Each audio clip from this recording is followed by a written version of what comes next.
So this is something I get asked quite a lot. Well, that's two things I get asked quite a lot. First thing is, Andy, how'd you get all those lights to come on your truck? I affectionately call it an 8 high. Everybody else calls it a 6 high. And the second thing I get asked is, why is your truck so nasty? So let's get into both of those issues today and just clear the air. So first things first is this truck is filthy. It is parked underneath this tree, which is producing gum-like sap. And I don't know if you'll be able to hear it, but let's see. Pressure washer broke. I bought another pressure washer. I need to get it set up. Hopefully later today, this filthy thing will be all spick and span and sprucey and shiny. But this is a 2007 Classic. The 4 high, 8 high, 6 high, whatever you want to call it, it all works the same on the 2003 to 2007. And this one's not my cleanest one. This is probably one of the first ones I did. But literally, it is that simple. And you can see the orientation here of the white stripe. That's important. And the placement of the relays is important. So what we're going to do is some chipmunks or squirrels or something got in the fuse box of my wife's car, and she has been complaining that she misses her 8 highs. And if you'll see, I just showed you the fuse box over there. Fuse box layout is exactly the same. And what's important to you here is 85. You see it labels all 4 corners. 85, 85, 85, and then this one's upside down, 85. Okay, let's get into it, and I'll show you what you need to do. Show that I am serious about the pressure washers. This one just died. This is my new one. I'm going to get it set up here in a little bit. I wanted to get this done before the truck's soaking wet, though. First things first, let's get into my antique 747 tackle box. You're pretty lucky if you can find one of these. These things are awesome. And if you do find one, always remember, you pull the top shelf out first. Then it opens. So you fishermen out there, eat your heart out. Okie dokie. So you can get on Amazon and you can get a pack of diodes like this. I think I gave all of $2 for a pack of 50. And then also when Radio Shack closed, I went in and pillaged the shelves. So I've got diodes galore. Let me show you the basic idea of what you need to do here. Alright, first thing you're going to want to do is get some light on the subject. I bought this from Menards. Magnetic. It's got a nifty little hook on it.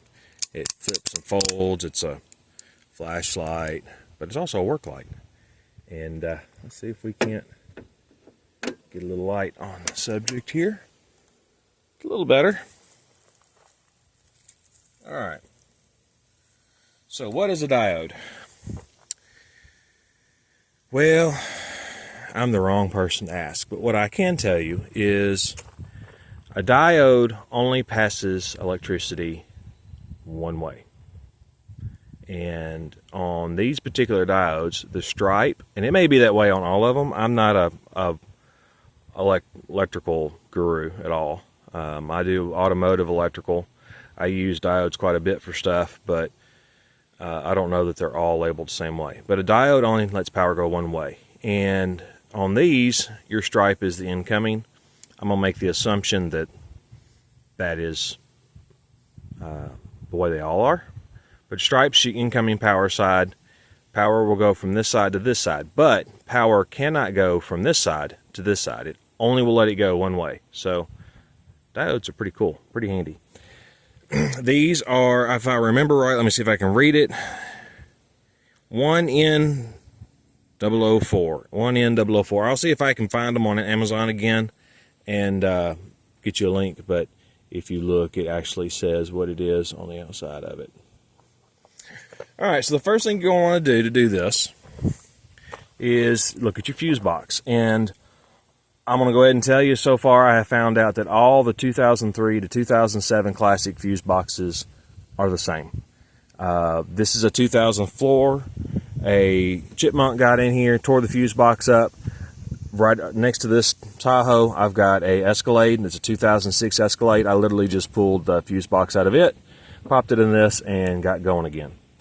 So what you're going to want to do is you've got your high beam, your low beam, your daytime running lights, and your fog lights. If you want them all to come, whatever you're wanting to come on with your high beams is what you're going to tie the 85 to 85, and you're going to tie it with the stripe towards the high beam.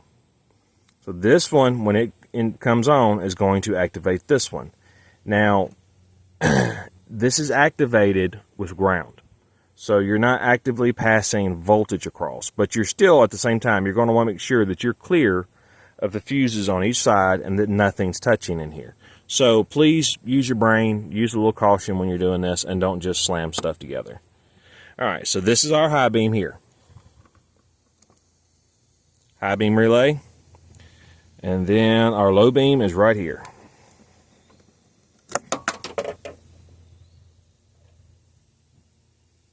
Yep, I just did that.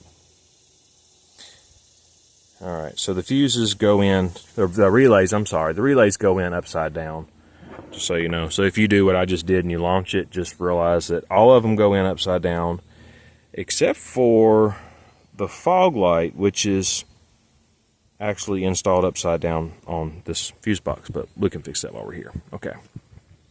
So, give yourself a nice little bend, drop it in, route your way around,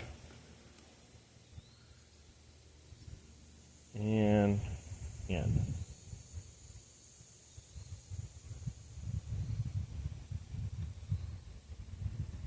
Boop. All right.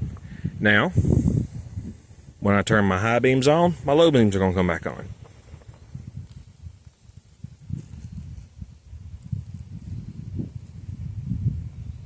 I like to have my daytime running lights come on with them, as you saw in my pickup.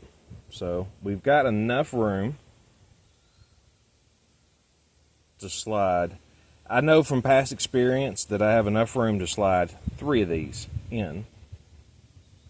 Get a little over so it doesn't catch. Now I know I'm done with my daytime running lights, so once again, it's upside down. See where it says Delphi is upside down? I like to, I don't know, can you see that? Yeah. I like to go between on this one. Well, it just moved on me. Hang on.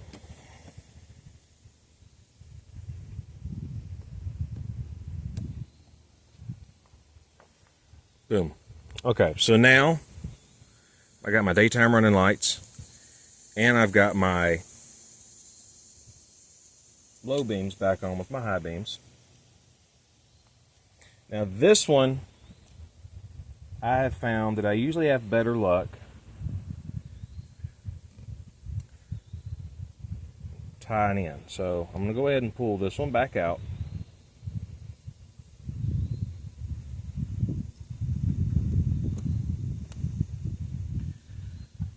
See, this one's upside down, so I want to come from over here and across. Got all this dead space over here. So now I know how this is going to lay.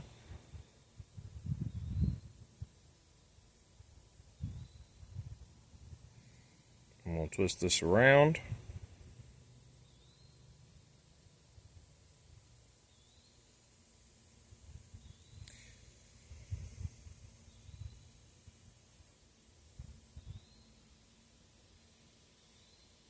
Put it back in.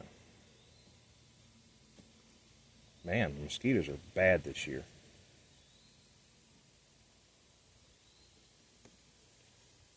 All right.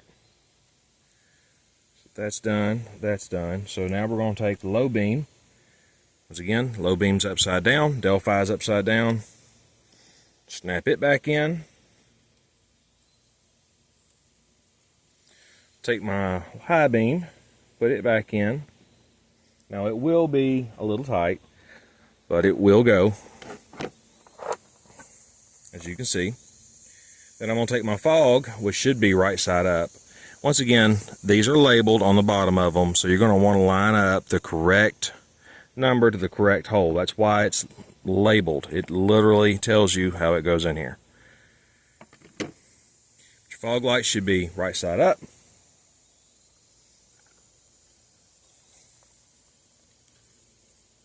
Boom. Okay. Now all our relays are in. Turn the headlights on. Turn our high beams on, and you can hear all the relays coming on.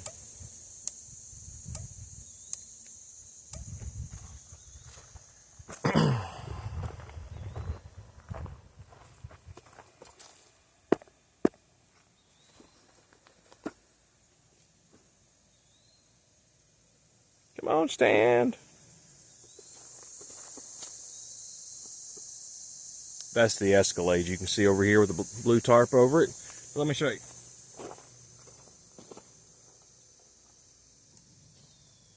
Ta-da! Well, doesn't look like the daytime running lights are on, but they are. Actually, the bulbs are burned out. That daytime running light's completely burned out, and this one, only half of it's coming on. So I need to get some daytime running lights, but the premise still stays the same. Now, for those of you that will inevitably say that I'm shoving the relay against this diode,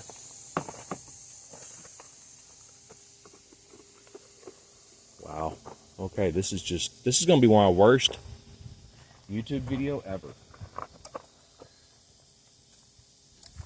For those of you that are saying that I'm shoving the relay in and I'm tearing stuff up, I can tell you by experience that I have taken this back out with no side effects. What you don't realize, that if you've never done this and you've never handled diodes, this is very, very soft metal.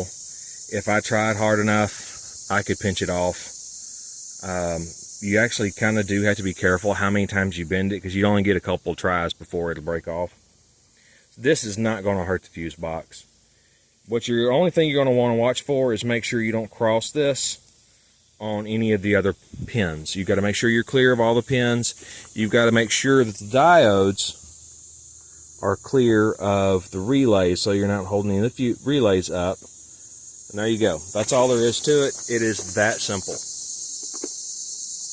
And like I said, the truck literally tells you how to do it. Just connect the 85 pins to the high beam. And there you go. I'm going to go kill some mosquitoes. Later, guys.